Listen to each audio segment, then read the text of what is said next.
What's up, you guys? Welcome back to another Manga Sutra manga review, and it's nighttime, and this is the perfect time to be talking about this manga in this video. DRCL Midnight Children. Now, the manga is based off of Bram Stoker's Dracula and takes place at the end of the 19th century. The manga's first panel is a ship in the middle of a storm and a captain writing in his logbook about strange events that have been occurring on a ship before his crewmate Olgarin comes in saying that he has noticed a tall, slender, shadowy figure walking on deck and disappearing into a wispy trail of smoke. However, the captain notices that there's moss growing on Olgarin's back and pulls out a chunk of it, but this seems to cause Olgarin great pain and causes him to collapse. We then get a flashback of the ship picking up 9 wooden crates of soil, and this ties into the Bram Stoker Dracula theme here, as if I can recall correctly, Dracula couldn't travel on a ship without some soil from his homeland. So this ties in, I think, to the 9 wooden crates that we see. The crew members also say that the crates smell like a morgue. It smells like a bunch of dead corpses. And one of the Romanian crew members that is an expert with soils and an expert with agriculture wants to taste the soil because he believes that he can kind of trace where it's from because he is familiar with eating dirt apparently from different regions.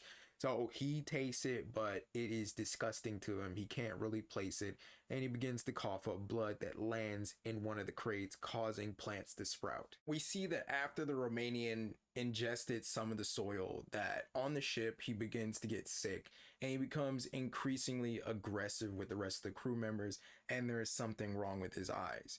But then we jump back to the present. We find out that Olgarin is dead and the Romanian is missing. The crew members, they check out the cargo hold of the ship and they see that the plants are just fine, but in one crate the lid is open and we see 2 long stalks and 2 gigantic orbs with foliage that looks like eyelashes, and it seems to be 2 huge eyeballs. And the captain decides to open up the rest of the crates, and we see that inside each of the crates is an indentation or a depression in the soil, and the captain decides to tell the crew to assemble the crates in a certain manner. And we see that when they're assembled in a certain manner, it forms the indentation or the depression of a human body. And it just gives me further and further affirmation that this is Dracula. Dracula is on their ship, or they have a vampire on their ship, right? Because in Bram Stoker's Dracula, he needed soil from his homeland in order to travel. But the question is, why are the crates separated? Like, why is there an arm in one crate, or why is there like a depression of an arm in one or a depression of a leg in another? Like, what's going on there, right? But before we can get any of that figured out, Olgarin and the Romanian reappear and attack the crew. And we also see that the roots from the plants in other crates begin attacking the crew and assimilating them. And the captain is lucky because he has a cross that gives him holy protection, and it forms a barrier that prevents the roots and prevents Olgarin and the Romanian that seem to be possessed or infected or manipulated by some malevolent force from attacking him. Unfortunately for him, though, the 2 plants that we saw in the crate that I assume are created from the Romanian coughing up blood into that crate, the 2 stalks begin to open, and it is actually 2 giant eyeballs that flash this malevolent light that does something. We don't see it because it's off screen.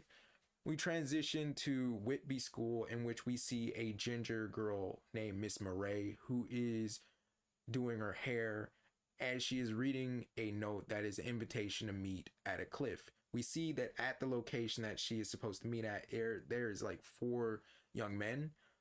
And one of them has a camera, 2 of them are betting on whether she's going to show up or not. And the other one, which is an effeminate looking young man, is just kind of minding his own business and just kind of doing his own thing.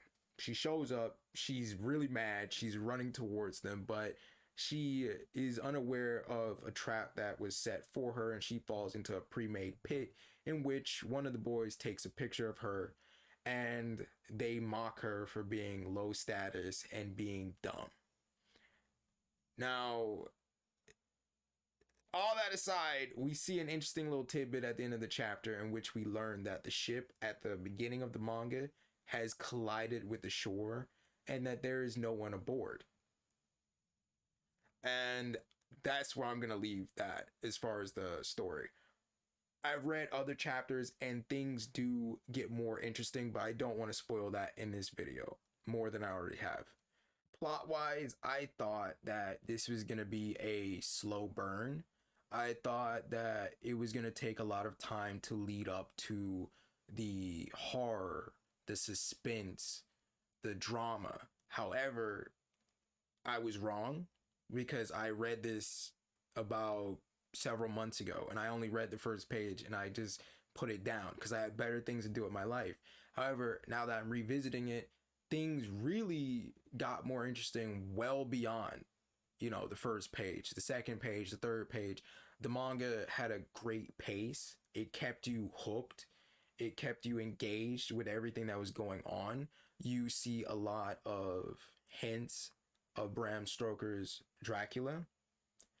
And, from the crates to the human depression in the soil to other elements that we'll see later on in other chapters of the manga, which I can't discuss in this video right now. It's also interesting that it takes place in the 19th century as there are different gender roles and societal expectations, as we see in later chapters that Miss Murray is actually a very intelligent young girl, and that some of the boys at Whitby School don't like her because of her intelligence, and they feel that she as a girl or as a female should be focusing on more feminine things instead of intellectual things. And we see that Miss Murray, the ginger girl, is struggling to compete in a men's environment. And she wants to prove that she can hang with the boys and that she can give as well as she's getting and she can do just as good as they can. From the cover art that we see, of the four boys, the effeminate one and Miss Murray seem to form a friendship or some type of bond or some type of connection. And I can genuinely see that, not just from future chapters, but just from like these first two chapters. The boy with the top hat with the dark skin, he looks like a complete douchebag and he just seems so full of himself and he's just an asshole. The one with the light hair, kind of, gelled to the side, he seems like he's a snobbish, aristocratic prick. The one with the dark hair, I don't have any opinion of him. I just think he's kind of neutral, I guess. Like, he's a dick, but he's not like as much of a dick as the other two. The effeminate young man, he seems to be just simply uninterested in all of that. He seems to be just in his own world. He is artistic and poetic, and his effeminate qualities often are commented on by the other guys around him. And I think him and Miss Murray, they form a friendship because of these dualistic approaches. He's very feminine, she's considered very masculine, I guess, or she's seen as very unladylike because of her intellect. And I think that they can have some shared common ground here because in later chapters we see some of them commenting on how the effeminate young man is too poetic, how the way he talks sounds like a female. And then we see with Miss Murray at Whitby, they just don't like the fact that she knows too much, that she doesn't know how to make tea or all of this other stupid stuff. And it's just, when you really think back about it, it's like, this is what happened at the end of the 19th century. This is what people were focused on. It's kind of dumb, but the art style is from Sakamoto Shinichi, who has worked on or created Innocent Rogue, and several other amazing manga series.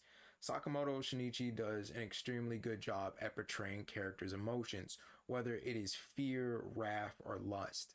And his artwork also creates an atmosphere of dread in DRCL Midnight Children, whether this is shown through the clouds that are constantly surrounding the ship, or the tight facial expressions of all the crew members, or whether this is the dark and somewhat closed in claustrophobic atmosphere of the cargo hold in which the crew members are in. His artwork puts you into a mental movie. The level of detail on the characters' faces, on their hair, on even just the scenery is amazing. And it puts you in it. It makes you feel like you're a part of it. And I'd say Sakamoto Shinichi's work is on the level of, the manga that I really like, Aisha's Secret. If I'd say there's two artists whose art styles I really like, it's Sakamoto Shinichi's and the artist for Aisha's Secret. I'm not going to actually Google it and figure it out right now in the video because I'm too lazy to do that while recording, of course.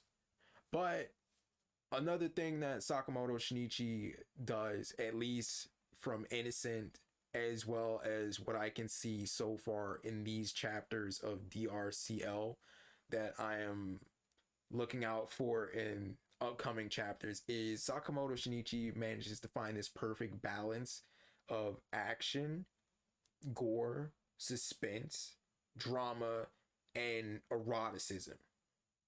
I have to throw in eroticism. If you've read Innocent and you've at least read up to like chapter 3 or 4 of DRCL, you know that Sakamoto Shinichi has a flair for like over the top eroticism or sexuality. And yeah. Yeah.